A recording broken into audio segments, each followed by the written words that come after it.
다시 생각해보는 임진왜란, 그 16번째 시간입니다. 임진왜란은 1592년 임진년에 일어난 임진왜란과 1597년 정유년에 일어난 정유재란을 통틀어서 일컫는 전쟁입니다. 정유재란은 이전의 그 임진왜란과 목적이 다르고 양상도 전혀 달랐습니다. 임진왜란의 그 목적은, 여기서 목적이라 할 것 같으면 일본이 지향하는 목적을 얘기하는 겁니다. 이 명나라로 가기 위해서 조선을 장악하는 것이 일본의 그 목적이었지만은 정유재란은 단순히 조선 사도 점령이 목적이었습니다. 사도라 할 것 같으면은 경기도, 충청도, 경상도, 전라도 이 사도를 얘기를 합니다. 이쪽을 완전히 집어삼키려고 한 거죠.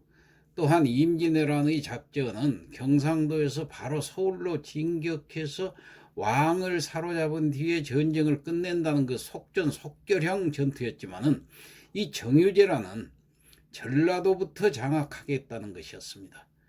조선 수군이 없어진 이런 그 상황에서는 이순신이 없어졌잖아요. 지금 감옥에 들어가 있으니까. 그러니까 일본 전군은 전라도로 쉽게 쳐들어갈 수가 있었습니다. 8월 16일에는 전라도 남원성이, 또 8월 25일에는 전주성이 점령이 되었습니다. 특히 남원성의 전투는 아주 끔찍하고 치열했습니다. 일본군은 2차 진주성 전투에서 보였던 그 잔인한 학살극을 남원성에서도 똑같이 자행을 했고, 또 남원성의 그 대학살 소식에 겁을 먹은 전주성의 군사들과 백성들은 모두 도망을 가버려 가지고 이 전주성은 전쟁 없이 함락이 됐던 것입니다. 기록에 의하면 남원성에서는 시체들이 모래알처럼 널려 있었다고 합니다. 이때 일본군은 공을 가시화하기 위해서 도요토미 히데요시의 그 명령으로 조선인들의 코를 베었다고 합니다. 조선인들의 코로 이 코 언덕을 만들 정도였다니 얼마나 당시 상황이 끔찍했는지 상상도 하기 싫을 정도입니다. 7월 16일 칠천량 전투가 있고 나서 6일 후였던 22일 조정은 칠천량 전투에 대해서 보고를 받습니다. 단 한 번도 패배한 적이 없었던 이 조선 수군이 그 모든 병력을 한꺼번에 잃어버렸다는 보고였죠. 당황한 조선 정부는 급하게 이순신을 삼도 수군 통제사로 복직을 시켰고 부랴부랴 명나라에 구원병을 요청했습니다. 더 이상 임진왜란은 조선과 일본 측만의 싸움이 아니었습니다. 명나라라는 그 중국이 이뤄놓은 중국 중심의 아시아 국제 질서를 일본이 무너뜨리려고 하기 때문에 명나라도 이 전쟁에 참전해야 하는 이유가 되는 거고 명분이 충분했던 것입니다. 명나라는 구원병 3,000명을 보냈습니다. 일본의 모든 병력은 전라도를 쑥대밭으로 만들고 충청도까지 진입을 했습니다. 그중 일본의 선봉대는 경기도 남부까지 행군을 했는데 지금의 그 천안 직산에서 명나라의 군대가 일본 선봉 부대하고 싸워가지고 격파를 해서 공을 세우기도 했습니다. 이 직산 전투의 그 날짜가 9월 9일인 걸로 봐서는 7월 말 칠천량 해전 이후에 한 달 반 만에 일본군은 전라도를 통해서 다 전라도를 정복을 하고 경기 남부까지 진출했다는 논리가 성립이 되는 겁니다. 한편 삼도 수군 통제사로 복직한 이순신은 남해안으로 내려가 조선 수군 본부를 한산도에서 지금의 전라남도 해남 부근에 있는 벽파진으로 일단 옮겼습니다. 이미 거제도가 장악된 이상 한산도는 위험했기 때문이죠. 벽파진에 진을 친 통제영은 나름대로 수군 본부기는 했지만은 배도 없고 병사도 없으니 참 초라하기 짝이 없었습니다. 이순신에게는 칠천량 해전 직전 도망쳤던 그 배설 장군의 12척만 남아 있었을 뿐이었습니다. 12척 가지고 작정하고 올라온 일본 수군과 전쟁을 벌인다는 건 참 무모하고도 무모한 짓이었지요. 선조는 그래서 이순신에게 편지를 보내서 수군을 없애고 이순신으로 하여금 육군에서 일을 보는 것이 어떻겠느냐 하고 물었습니다. 이때 이순신은 장계를 올려서 신에겐 아직 12척의 배가 있사옵니다 라는 그 참 희대의 명대사를 날리게 됩니다. 당시 일본 수군의 장수라면 누구나 이순신에게 패배의 그 치욕을 가지고 있었습니다. 일본 수군의 장수들은 하나같이 이순신에게 칼을 갈고 있었고, 이순신이 약해진 틈을 타서 이 서력전을 전개할 그런 작정들이었습니다. 조선 수군 12척을 깨부수기 위해서 일본은 무려 133척 이상이나 되는 배를 동원해가지고 이순신의 본부로 향하게 됩니다. 자, 이순신은 적군을 명량으로 유인을 해가지고 그곳에서 고작 그 13척의 배로 133척의 배를 이겨냈습니다. 이 전투가 바로 9월 16일 날 벌어졌는데 그 유명한 명량 대첩인 것입니다. 이때 이제 비로소 명나라 구원병이 또 도착을 하게 됩니다. 이순신의 이 명량 대첩에 따른 일본군의 공포심 때문에 일본 군대는 충청도에서 더 이상 진격을 중단했습니다.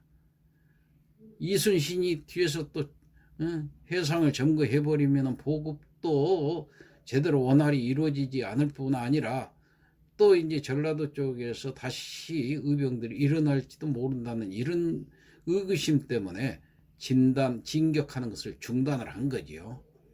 자, 이순신이 그러니까 결국은 나라를 2번 구하고 있는 동안에 이 조정에서는 다음 왕의 피란지는 어디로 할 것인지를 논의하고 있었습니다.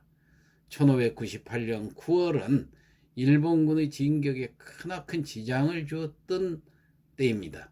7월 말 7천량 해전에서 대승을 거두었던 일본군은 조선 수군이 완전히 괴멸됐다고 판단하고 임진왜란 때와는 다르게 전라도를 통해서 충청도까지 파죽지세로 진격을 했던 것이죠. 그러던 중에 천안 직산에서 명나라 군대하고 맞닥뜨려서 패배한 이후에 경기도로의 진격이 막혀버렸을 뿐 아니라 명량해전에서 일본 수군이 이순신에게 참패당한 것은 더더욱 일본 육군의 발목을 잡은 것입니다. 더군다나 일본 본국에서 전쟁을 진두지휘하고 있던 이 도요토미 히데요시의 건강 상태도 급격히 나빠졌습니다. 도요토미 히데요시가 죽었다는 풍문까지 돌면서 일본군의 전반적인 사기도 술렁거리면서 떨어지기 시작했습니다. 전쟁의 총지휘관의 그 몸 상태가 좋지 않다는 것만으로도 일본군의 사기는 꺾였습니다. 결국 일본의 그 전 부대는 남해안으로의 후퇴를 결정하게 됩니다. 일본군들은 모두 남해안으로 철수하면서 휴전기간 도중에 쌓아놓았거나 후퇴를 한 이후에 새로이 쌓은 그 외성에 들어가서 상황을 주시하기로 했습니다. 이때 제1군의 대장 갓도는 울산으로, 또 2군의 대장 권이시는 순천으로 가는 등 남해안 전 해안선을 따라서 각 부대별로 안전한 거처를 확보했던 것입니다. 아직까지도 남해안에 가면은 일본 군대가 그 축성해 놓았던 외성들이 많이 남아 있습니다. 일본이 후퇴함에 따라서 조선 입장에서는 차근차근 반격할 준비를 하고 있었습니다. 이순신은 해군 본부, 즉 통제영을 고금도로 옮긴 후에 수군 회복에 힘썼으며 명나라 군대도 계속 한반도로 들어왔습니다. 조선 정부와 명나라 구원병은 전쟁을 하루빨리 끝내기 위해서 대대적인 선제 공격을 결정했습니다. 타켓은 정유재란의 선봉장이자 도요토미 히데요시의 그 영원한 오른팔인 갓도 기요마사의 부대였습니다. 이 갓도 부대는 당시 울산으로 후퇴한 이후에 그곳에서 울산성을 쌓고 울산 외성에서 주둔하고 있었습니다. 권율이 이끄는 조선군 1만 명과 명나라 구원병 4만 명, 도합 5만 명의 조명연합군은 울산을 향해서 진격을 했습니다. 병력은 갓도의 병력보다 2배가 넘는 병력이었습니다. 아주 작정을 하고 출정한 조명연합군이었죠. 12월 25일 조명연합군과 일본군은 울산성에서 대치했고 다음 날인 26일부터 본격적인 전투가 시작되었습니다. 권율과 조명연합군은 이번 전쟁에서만 승리하면 전세를 유리하게 끌고 갈 수 있을 만큼 전력을 다하고 사활을 걸었습니다. 상황만 보면 일본군이 굉장히 열악한 상황이었습니다. 많은 조명연합군의 병력에 군사들이 지쳐버린 데다가 먹을 음식도 없거니와 식수가 단절되어서 마실 물도 없었습니다. 배고픔도 힘들지만 갈증을 참기란 더 힘든 것입니다. 성 안의 일본 군사들은 말을 베어 말의 피로 갈증을 해소했다고 합니다. 울산성에서 이 지옥을 경험한 이 가토 기요마사는 더 이상 버틸 수 없을 거라 생각하고 자살을 시도했지만은 부하 장수가 말리고 설득해서 자살을 포기했다고 합니다. 상황이 이러할진데 일본군은 악바리로 버텨낸 것 같습니다. 며칠 지나도 조명연합군은 울산성을 함락시키지 못했습니다. 자, 다음 시간에 계속하겠습니다.